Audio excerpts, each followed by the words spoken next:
Celebramos ayer durante la cena el Día del Amor y de la Amistad, decíamos, ¿no? Y no es el día de los enamorados únicamente, de las parejas, es lo que uno piensa automáticamente para estas fechas. Pero es un buen momento para pasarlo también en familia. Cuando hablábamos de la cena, decíamos, es una cena familiar. Así que queríamos que vinieran solteros, queríamos que vinieran también familias, porque era un momento de compartir como congregación, unidos como lo que somos. Y hoy nos tocaba estudiar nuevamente el tema de Abraham, el llamado a Abraham, irnos a Génesis. Pero yo creo que no es del Señor que impartamos esa clase, esa lección todavía, ya la tenemos preparada. El Espíritu Santo obra y Él nos va guiando conforme Él así lo decide para la iglesia. Cuando estaba esta semana preparándome nuevamente aunque ya tenía preparado el mensaje, porque hace 2 semanas también se alteró, dije, no, yo creo que este domingo vamos a hablar de otro tema, que es también muy importante, y es el tema del amor. Así que si me acompañan, vamos a abrir a Primera de Juan. No el Evangelio según San Juan, sino que un poquito antes de Apocalipsis está la primera carta del apóstol San Juan. Es el mismo autor, es el mismo personaje, es uno de los 12 discípulos llamados por Jesucristo. Y más adelante vamos a hablar un poquito de su persona. Pero también las Escrituras nos dicen que este apóstol Juan era el discípulo amado de Jesús. No que él no amara al resto. ¿Se acuerdan que él inclusive llamó a Judas a ser su discípulo? Y Judas era el que le iba a traicionar. Es decir, por 3 años de ministerio, Jesús tuvo al lado a alguien que sabía que le robaba de las ofrendas que recogían, sabía que él lo iba a traicionar, sabía que Satanás estaba con él, pero día a día Jesucristo lo tenía al lado de los otros 11. Y vamos a estudiar un poquito lo que esto significaba también. Pero si vamos al capítulo 4 de Primera de Juan, versículo 7 en adelante,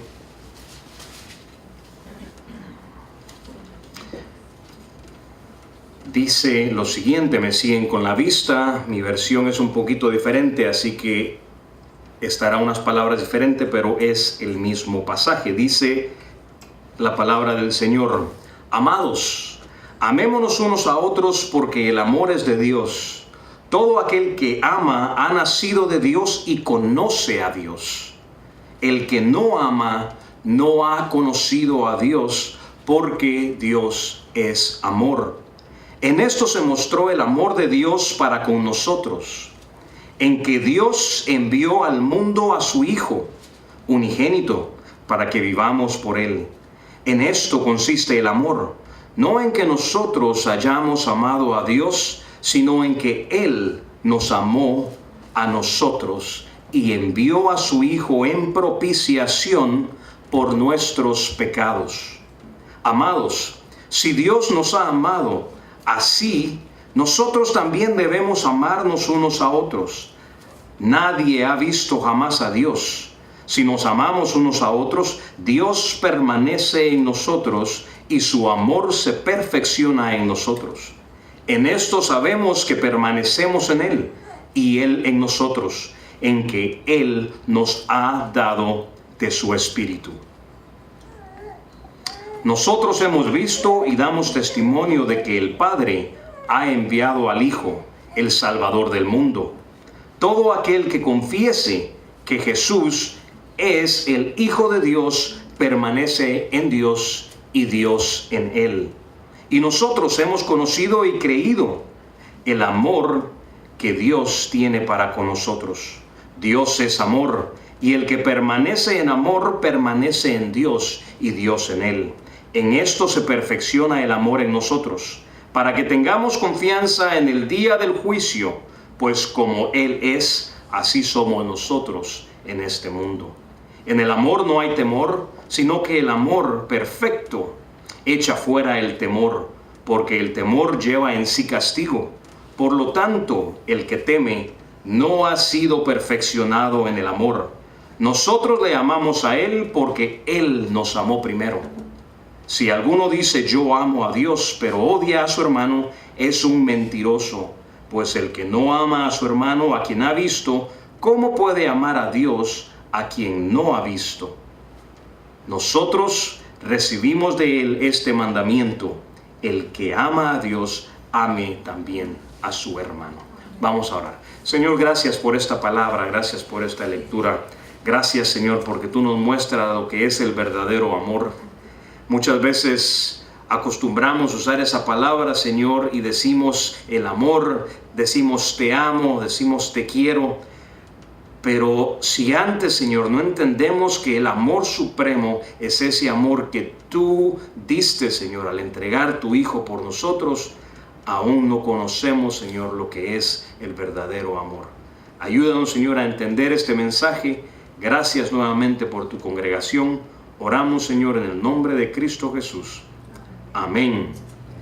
Así que el discípulo amado, el apóstol amado, Juan, uno de los 12, nos insta desde el primer versículo, del versículo 7 que leímos. Dice que nos amemos unos a otros porque el amor es de Dios. También las Escrituras dicen: mirad cuán amor nos ha dado el Padre al hacernos hijos de Dios. Él nos ha llamado y nos dice también que el ser nacido de Dios, es decir, si nosotros hemos conocido a Dios, también tenemos que producir amor. No hay lugar para el odio en nuestros corazones si hemos conocido a Dios. Todos recordamos a Nicodemo. Nicodemo era un fariseo, un maestro, un hombre estudioso, estudiado, conocía las Escrituras, miembro de la sinagoga. Y dice que él llegó con Jesucristo una noche y le dijo: Maestro, sabemos que vienes del Padre, porque las cosas y las señales que tú haces, si Dios no está contigo, no pudieras hacerlas. Y Jesucristo también le dice más adelante, ahí tienen el relato en sus boletines, pero dice, el Señor le dice: Nicodemo, es necesario que tú vuelvas a nacer. A lo que él le dice: ¿cómo yo, un hombre adulto, un hombre mayor, puedo entrar nuevamente al vientre de mi madre y volver a nacer? Es imposible, humanamente es imposible. A lo cual Jesucristo le dice: para el cuerpo, para la carne es imposible, pero cuando te hablo en términos espirituales, eso es precisamente lo que nosotros debemos hacer. Cuando el Señor nos llama y cuando lo aceptamos en nuestro corazón, tiene que haber un cambio en nuestra forma de vivir. Lo leímos con el hermano Martínez hace unos minutos, cuando nos hablaba en Colosenses, de que teníamos que revestirnos ahora del nuevo hombre, del Espíritu del Señor. Y eso es lo que el apóstol Juan nos dice aquí. Entonces el ser nacido de Dios produce amor y Él nos insta a amarnos unos a otros. ¿Ustedes saben lo difícil que es convivir con nuestro semejante? Los esposos lo sabemos perfectamente, ¿no? ¿Cuántos esposos no pelean, no discuten, no se enojan? ¿Sí? Hay enojos que a veces son irreconciliables, pero el Señor quiere que manejemos nosotros de la mejor manera posible el enojo. El Señor dice: amémonos unos a otros. Y si en el hogar es así de difícil, si en el hogar hay diferencias, si peleamos con nuestros hijos, si peleamos con nuestras parejas, si en el trabajo peleamos con nuestros compañeros de trabajo, peleamos, a veces tenemos diferencias con nuestros jefes, con nuestros clientes. ¿No es cierto? ¿Cuánto más en la iglesia, en donde Satanás constantemente está tratando de atacarla y destruir lo que estamos construyendo para alcanzar almas a Dios. No tenemos que olvidar, existe el amor, pero ¿qué está del otro lado? El odio. Y son dos fuerzas que hay que saber balancearlas. El amor produce amor y el Señor nos llama a amarnos unos a otros, aún con nuestros defectos. Decíamos, el Señor tenía día a día al lado a Judas, sabiendo quién era. Y aún con nuestros defectos debemos nosotros amar a nuestros hermanos, viendo lo positivo en cada persona. Vamos a Filipenses. Filipenses 4, versículo 8.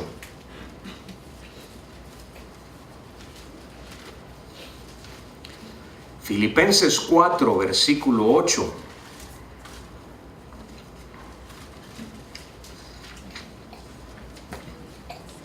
Dice lo siguiente: por lo demás, hermanos, piensen en todo lo que es verdadero, en todo lo honesto, en todo lo justo, en todo lo puro, en todo lo amable, en todo lo que es digno de alabanza.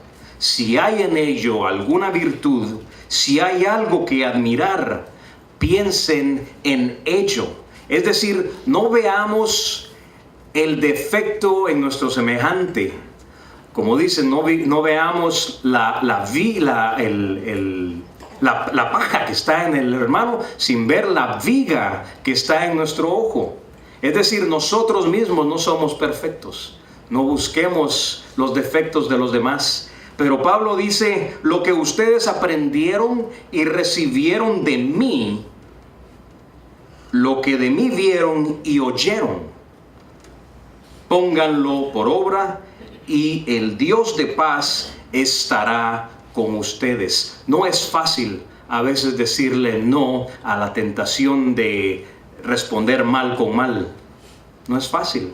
Requiere voluntad, requiere fuerza. Pero el Señor dice que Él va a estar acompañándonos a cada momento. Veamos lo positivo en cada persona. Veamos el ejemplo de la iglesia en Jerusalén. Si vamos a Hechos 2, hay otro ejemplo en el que quiero tocar.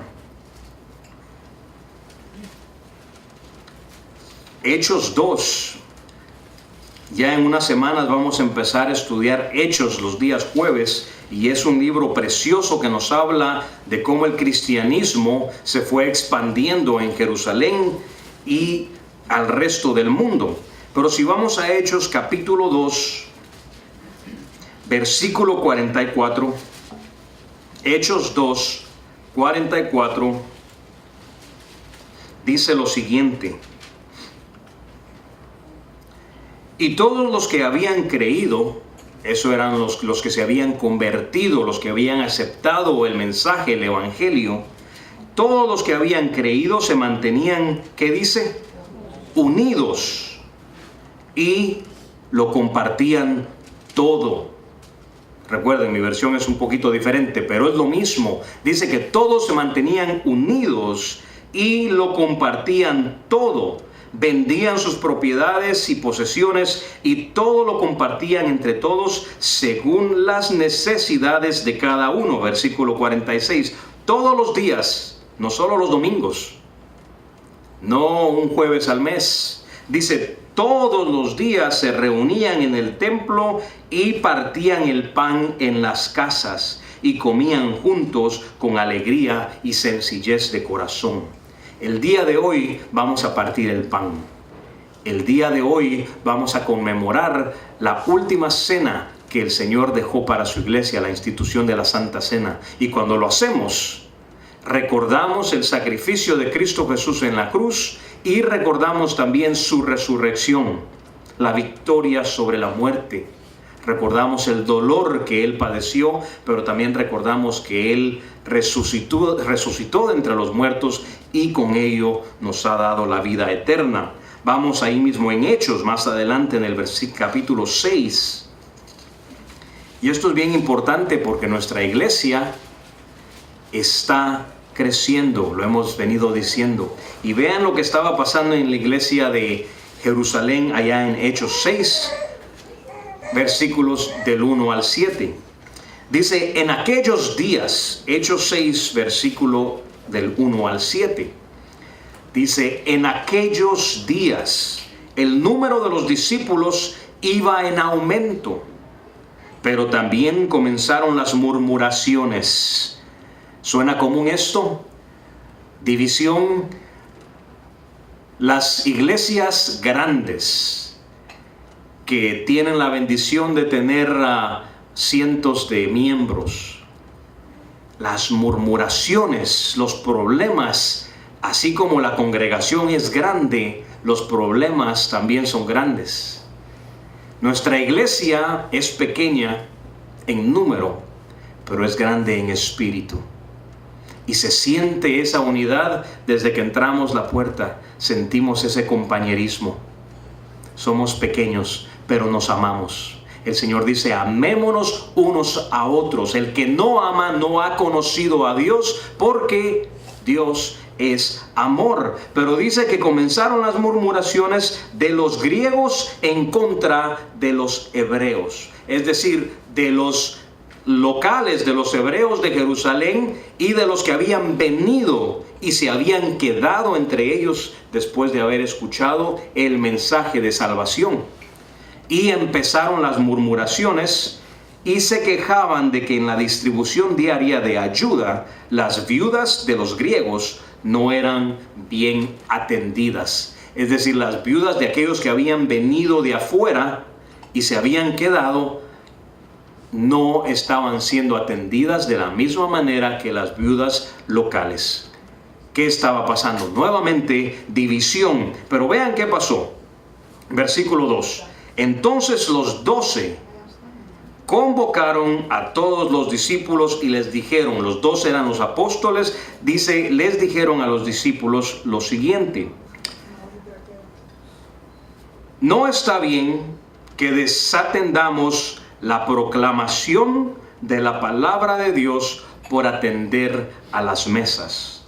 Así que, hermanos, busquen entre todos ustedes a 7 varones de buen testimonio que estén llenos del Espíritu Santo y de sabiduría para que se encarguen de este trabajo. Y el resto del relato podemos ver cómo la congregación trabajó al unísono, buscando a estos 7 varones que fuesen capaces de servir dentro de la iglesia y satisfacer la necesidad inmediata que había. Es mentira que el liderazgo tiene que hacerlo todo.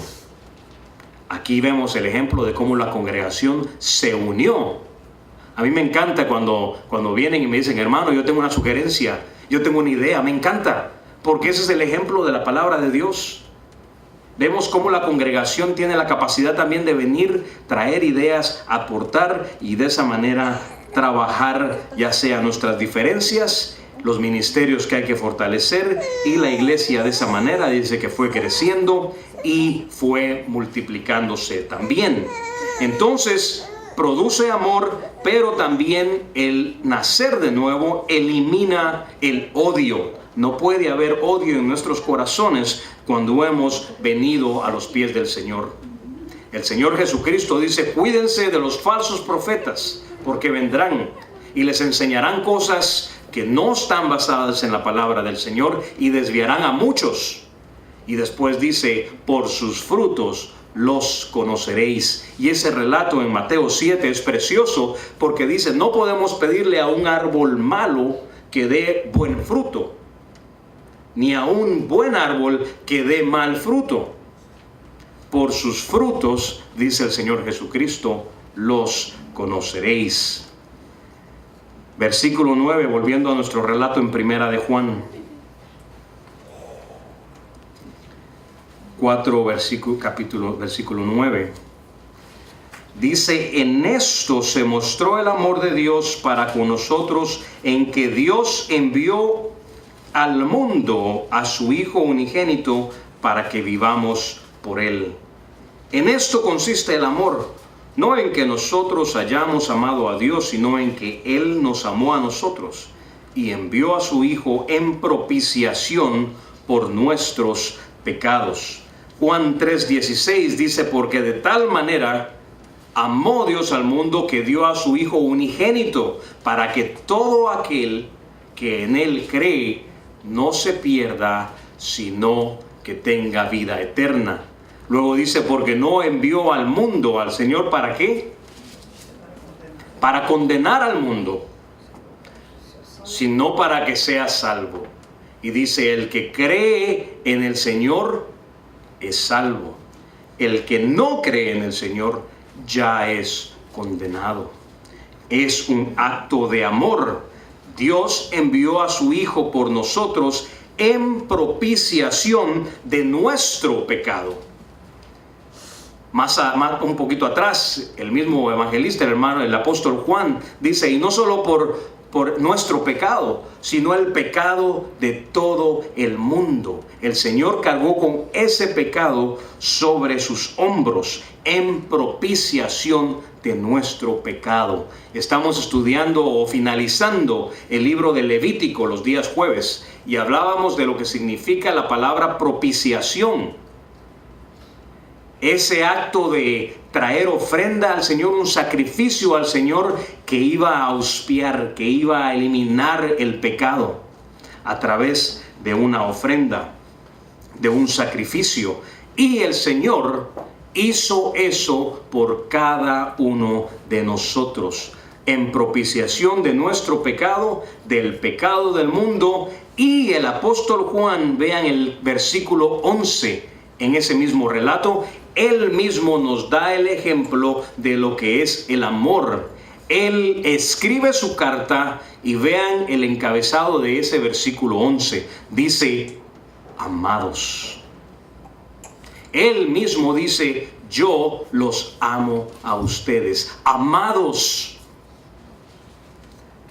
Si Dios nos ha amado así, nosotros también debemos amarnos unos a otros. El discípulo amado de Jesucristo, recordamos que el mismo Señor decía que era su discípulo amado.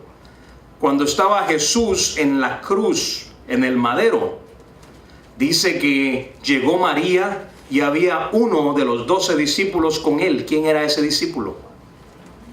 El apóstol Juan, el mismo que escribe acá, y dice que cuando él está en la cruz, allí mismo le dice a María, a su madre, he aquí tu hijo, y le dice a Juan, he aquí tu madre. El lado humano del Señor, siempre hemos hecho énfasis en esto, Jesucristo era igualmente divino, igualmente humano, y cuando Él está clavado llevando ese dolor que llevó como humano, que sufrió como humano, en esos últimos momentos Él mostraba el amor para con su madre también, viuda, evidentemente ya José había fallecido, y le dice a Juan, cuida de mi madre, y le encomienda a él la vida de su madre. ¿Por qué a él y no a sus hermanos? Él tenía hermanos. Porque él sabía que sus hermanos aún no habían venido a los pies del Señor. Ellos se convierten después de la resurrección.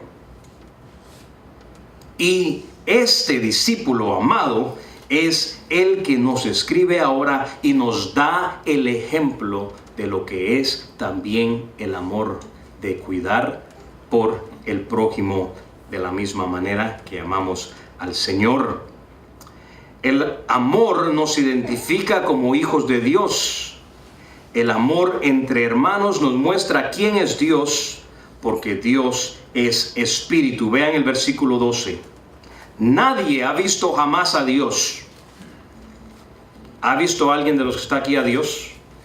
Cara a cara, frente a frente. Dice el apóstol San Juan, nadie ha visto a Dios. Pero usted quiere conocer a Dios, ame a su hermano. Usted quiere conocer a Dios, sírvale de corazón. Usted quiere conocer a Dios, sea ejemplo en medio de donde está. Yo leía antes mucho acerca de historia, acerca de política, me encantaba. Y el Che Guevara escribía algo y decía: el amor a la libertad debe de convertirse en odio hacia quien te priva de ella. Pero vean que la palabra del Señor contradice esto, porque el Señor dice: ama a tu hermano, ama a tu enemigo, ama y no te canses de amar. Ama en todo tiempo. Y es lo que el Señor quiere que hagamos. Al amarnos también testificamos a Cristo, versículo 15. Y dice: todo aquel que confiese que Jesús es el Hijo de Dios, permanece en Dios y Dios en él. Queremos permanecer en Dios, aceptemos a Cristo en nuestro corazón. Amémonos y no nos cansemos de hacer el bien, cumplamos sus mandamientos. Vean el versículo, vamos al capítulo 5 brevemente, ahí mismo, y vamos a leer los primeros 5 versículos. Todo aquel que cree que Jesús es el Cristo ha nacido de Dios. Todo aquel que ama al que engendró, es decir, al Padre, el que ama al Padre, también ama a su Hijo. Versículo 2. En esto sabemos que amamos a los hijos de Dios, en que amamos a Dios y obedecemos sus mandamientos. Pues este es el amor a Dios, que obedezcamos sus mandamientos, y sus mandamientos, ¿qué dice? No son gravosos, no son difíciles de cumplir. No son difíciles cuando estamos armados del Espíritu del Señor. El Señor dice que Él se iba a ir de este mundo, pero que nos iba a enviar al Espíritu Santo, el cual iba a morar en nuestros corazones y nos iba a ayudar de día a día a poder llevar y terminar la carrera que nos llevará a la salvación. Porque todo el que ha nacido de Dios vence al mundo, y esta es la victoria que ha vencido al mundo, nuestra fe. ¿Quién es el que vence al mundo? Sino el que cree que Jesús es el Hijo de Dios. Estudiemos esto nuevamente en casa, leámoslo nuevamente y entendamos que el amor cubre un gran número de imperfecciones. Hermanos, amémonos unos a otros, no veamos nuestras diferencias, crezcamos en espíritu, sigamos sirviendo al Señor. Vamos a orar. Padre, gracias te damos porque tú nos amas, Señor. Gracias porque enviaste a tu Hijo. Gracias porque nos dio el ejemplo de lo que significa amar. Gracias, Señor, porque entendemos a través de tu palabra que el amor supremo, Señor, no deja espacio para el odio. El amor supremo, Señor, no deja espacio para la venganza. El amor supremo, Señor, no deja espacio para las murmuraciones. Gracias, Señor, por tu Hijo, gracias por tu amor. Gracias, Señor, nuevamente por nuestra congregación. Oramos, Padre Santo, en el nombre de Cristo Jesús, Señor. Y el pueblo del Señor dice: amén. Los niños tienen un punto y luego el hermano Martínez viene para acá.